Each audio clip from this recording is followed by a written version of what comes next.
Injil Matius pasal 23 ayat 1 sampai dengan ayat ke-36.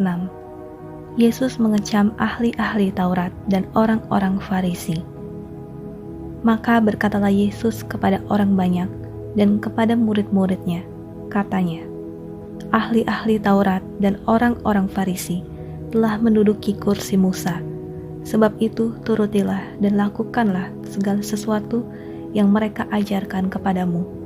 Tetapi janganlah kamu turuti perbuatan-perbuatan mereka, karena mereka mengajarkannya, tetapi tidak melakukannya. Mereka mengikat beban-beban berat, lalu meletakkannya di atas bahu orang, tetapi mereka sendiri tidak mau menyentuhnya. Semua pekerjaan yang mereka lakukan hanya dimaksud supaya dilihat orang.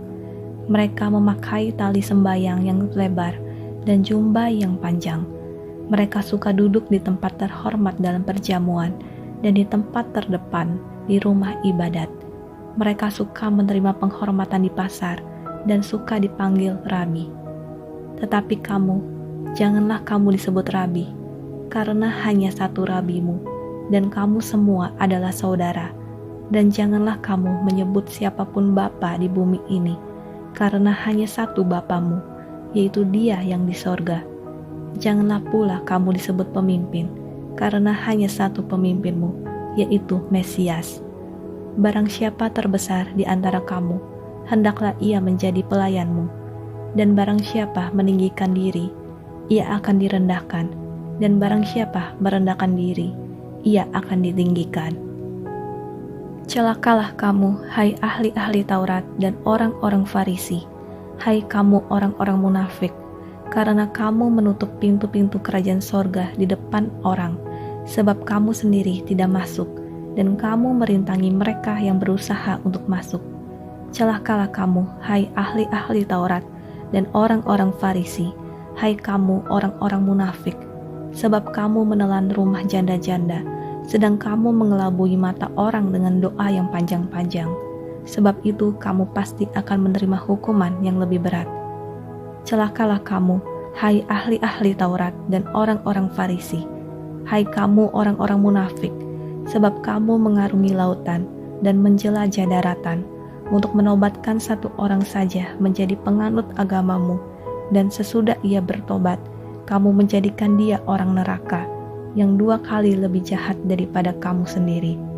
Celakalah kamu, hai pemimpin-pemimpin buta, yang berkata, bersumpah demi bait suci, sumpah itu tidak sah, tetapi bersumpah demi emas bait suci, sumpah itu mengikat. Hai kamu orang-orang bodoh dan orang-orang buta, apakah yang lebih penting, emas atau bait suci yang menguduskan emas itu? Bersumpah demi mezbah, sumpah itu tidak sah, tetapi bersumpah demi persembahan yang ada di atasnya, sumpah itu mengikat. Hai kamu orang-orang buta, apakah yang lebih penting, persembahan atau mezbah yang menguduskan persembahan itu? Karena itu, barang siapa bersumpah demi mezbah, ia bersumpah demi mezbah dan juga demi segala sesuatu yang terletak di atasnya. Dan barang siapa bersumpah demi bait suci, ia bersumpah demi bait suci dan juga demi Dia yang diam di situ. Dan barang siapa bersumpah demi sorga, ia bersumpah demi tahta Tuhan, dan juga demi Dia yang bersemayam di atasnya. Celakalah kamu, hai ahli-ahli Taurat, dan orang-orang Farisi, hai kamu orang-orang munafik, sebab persepuluhan dari selasi, adas manis dan jintan kamu bayar, tetapi yang terpenting dalam hukum Taurat kamu abaikan, yaitu keadilan dan belas kasihan dan kesetiaan. Yang satu harus dilakukan, dan yang lain jangan diabaikan. Hai kamu pemimpin-pemimpin buta, nyamuk kamu tapiskan dari dalam minumanmu, tetapi unta yang di dalamnya kamu telan. Celakalah kamu, hai ahli-ahli Taurat dan orang-orang Farisi, hai kamu orang-orang munafik, sebab cawan dan pinggan kamu bersihkan sebelah luarnya, tetapi sebelah dalamnya penuh rampasan dan kerakusan. Hai orang Farisi yang buta, bersihkanlah dahulu sebelah dalam cawan itu, maka sebelah luarnya juga akan bersih. Celakalah kamu, hai ahli-ahli Taurat dan orang-orang Farisi, hai kamu orang-orang munafik, sebab kamu sama seperti kuburan yang dilabur putih, yang sebelah luarnya memang bersih tampaknya, tetapi yang sebelah dalamnya penuh tulang belulang dan berbagai jenis kotoran. Demikian jugalah kamu, di sebelah luar kamu tampaknya benar di mata orang, tetapi di sebelah dalam kamu penuh kemunafikan dan kedurjanaan. Celakalah kamu, hai ahli-ahli Taurat dan orang-orang Farisi, hai kamu orang-orang munafik, sebab kamu membangun makam nabi-nabi dan memperindah tugu orang-orang saleh, dan berkata, jika kami hidup di zaman nenek moyang kita, tentulah kami tidak ikut dengan mereka dalam pembunuhan nabi-nabi itu. Tetapi dengan demikian kamu bersaksi terhadap diri kamu sendiri, bahwa kamu adalah keturunan pembunuh nabi-nabi itu. Jadi penuhilah juga takaran nenek moyangmu. Hai kamu ular-ular, hai kamu keturunan ular beludak, bagaimanakah mungkin kamu dapat meluputkan diri dari hukuman neraka? Sebab itu, lihatlah, aku mengutus kepadamu nabi-nabi, orang-orang bijaksana dan ahli-ahli Taurat.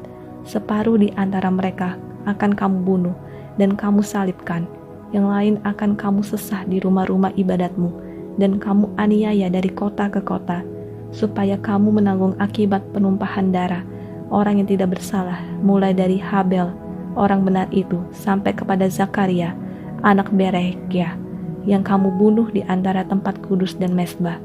Aku berkata kepadamu, sesungguhnya semuanya ini akan ditanggung angkatan ini. Ayat 37 sampai dengan ayat ke-39. Keluhan terhadap Yerusalem. Yerusalem, Yerusalem, engkau yang membunuh nabi-nabi dan melempari dengan batu orang-orang yang diutus kepadamu. Berkali-kali aku rindu mengumpulkan anak-anakmu, sama seperti induk ayam mengumpulkan anak-anaknya di bawah sayapnya. Tetapi kamu tidak mau. Lihatlah, rumahmu ini akan ditinggalkan dan menjadi sunyi.